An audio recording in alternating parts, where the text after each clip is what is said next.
안녕하셨습니까?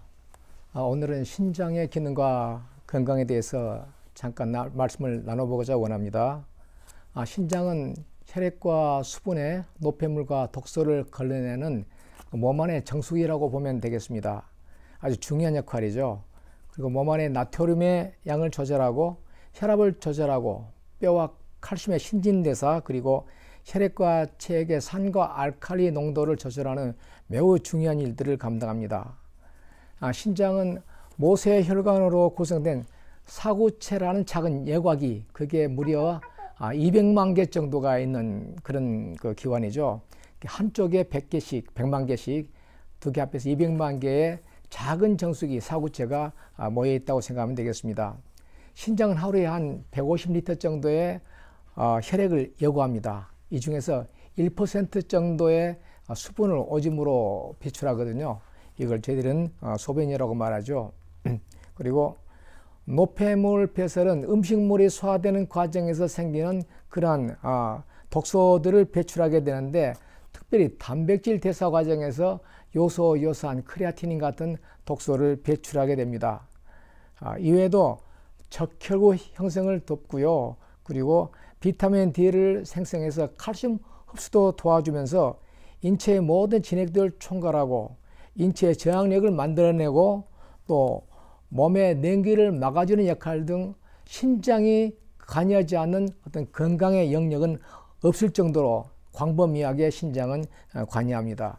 그래서 어떤 건강학자는 이렇게까지 또 말합니다. 신장의 생명력은 우리 몸의 생명력이다라고 말할 정도로 신장은 대단히 중요한 그런 역할을 하게 되는 거죠. 그리고 노년기에 가면은 신장의 역할은 더욱더 중요해집니다. 하여튼 나이가 들어감에 따라서 신장도 노화하게 되는데 눈에 보이는 신장의 노화는 나이가 들면 사람들이 머리도 벗겨지고 흰머리가 많이 나게 되죠.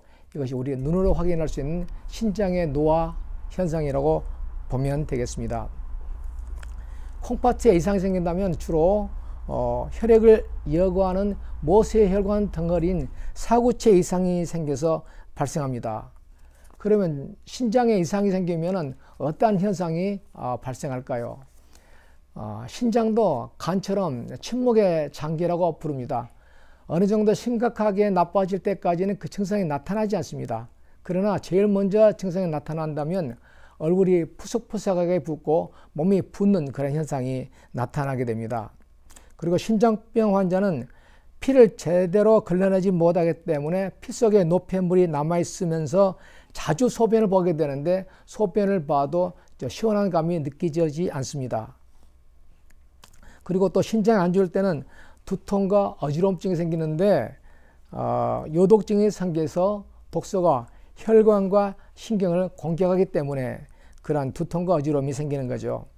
그리고 또 콩팥이 위치한 자리는 허리 자리입니다. 그래서 신장에 염증이나 이상이 생기게 되면 심장이 부풀어 올라서 허리의 통증을 유발하게 됩니다. 동의보감에서도 그 신장의 어떤 그 기능에 대해서 신장은 허리, 그리고 청력, 시력, 피부, 비뇨기계 질환, 또 생식기계 질환 등 다양한 질환과 연결되어 있다고 말합니다. 하여튼 신장은 대단히 중요한 기관이죠. 어쨌든 콩팥 기능이 감소하게 되면서 나타나시는 증상은 다양하기 때문에 특별한 증상이 없더라도 정기적으로 건강검진을 받는 게 바람직하겠습니다.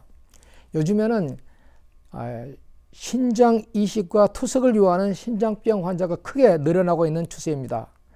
콩팥 기능이 점점 나빠져서 말기에 이르면 혈액 투석이나 신장 이식을 해야 되는데 혈액 투석은 대체로 콩팥 기능이 10 내지 15% 정도 남았을 때 시작하게 됩니다. 많은 경우에 자각 증상이 나타나서 병원을 찾을 때면 이미 말기 심장병으로 이행돼서 바로 투석을 받게 되는 경우가 많게 됩니다.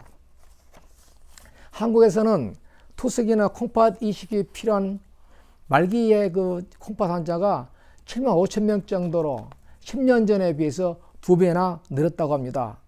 하여튼 콩팥세병은 오랜 기간 서서히 나타나는 병이기 때문에 대부분 환자들은 상태가 악화된 뒤에야 병원을 찾게 됩니다. 신장은 왜 나빠질까요? 신장이 나빠지는 이유는 여러 가지가 있는데 주로 생활 습관이나 식습관 때문에 많은 영향을 받습니다. 예를 들어서 피로가 누적되고 스트레스를 받게 되면 신장이 나빠지고요. 또 그리고 나쁜 생활 식습관, 그러니까 인스턴트 식품, 짠 음식, 과식이나 잦은 간식, 야식 등 이러한 습관을 갖게 되는 경우에 신장이 나빠지는 원인이 되겠습니다. 또 하나를 한다면 장의 온도가 차가워질 때 신장의 기능은 나빠집니다. 그러면 만성 콩팥병에 대해서 현대의학은 어떤 역할을 할 수 있을까요? 현대의학은 병이 악화되는 속도를 늦추는 정도밖에 역할을 할 수 없습니다. 즉, 몇 가지 약으로서 콩팥의 악화되는 속도를 어느 정도 늦춰주는 것이 현대의학이 얘기할 수 있는 모든 것이라고 보면 되겠습니다. 그러면 신장이 결정적으로 나빠지기 전에 어떻게 신장의 기능을 회복시킬 수 있을까요? 신장의 기능을 회복시키는데 도움을 주는 다양한 방법들 중에서 몇 가지만 소개해 보겠습니다. 제일 먼저 신장의 건강을 위해서 가장 중요한 것은 고혈압이나 당뇨 같은 신장 질환의 원인이 되는 성인병을 예방하는 것입니다. 고혈압이 오면은 그 사구체 모세혈관이 굉장히 압박을 받아서 나빠지고요. 당뇨병이 생기면 끈적끈적한 피가 사구체의 모세혈관을 막아버립니다. 그러면 신장 기능이 떨어지게 되고, 신장 기능이 떨어지게 되면 고혈압과 당뇨가 악화되는 악순환을 거듭하게 됩니다. 두 번째, 염분을 많이 섭취하면 신장에 해롭습니다. 소금의 섭취를 하루에 10g 이하로 줄여야 합니다. 여기서 말하는 소금은 정제소금, 즉 화학소금인데요. 10g이란 분량은 테이블스푼으로 하나하고 절반 정도, 티스푼으로는 3스푼 정도가 되겠습니다. 그러니까 화학소금, 정제소금을 많이 먹어서 염분이 높아지는 것은 저희들이 피해야만 됩니다.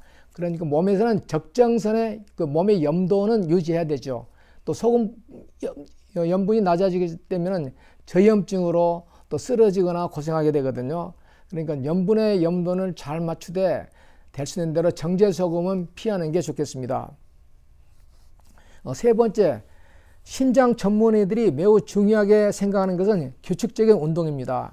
일주일에 3번 이상, 그리고 30분에서 1시간 정도 걷기나 가벼운 등산, 그리고 자전거 타기 등 같은 유산소 운동을 하는 것이죠. 그러면 당뇨병과 심혈관계 질환이 줄면서 신장 손상 위험도 함께 줄게 됩니다.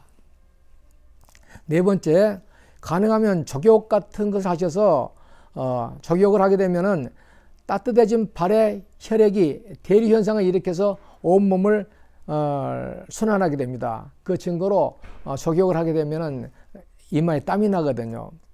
몸의 온도를 조금이라도 높이게 되면은 신장의 기운을 보존시켜서 신장 기능이 좋아지게 됩니다. 또 신장에 도움을 줄 수 있는 식품들이 있습니다.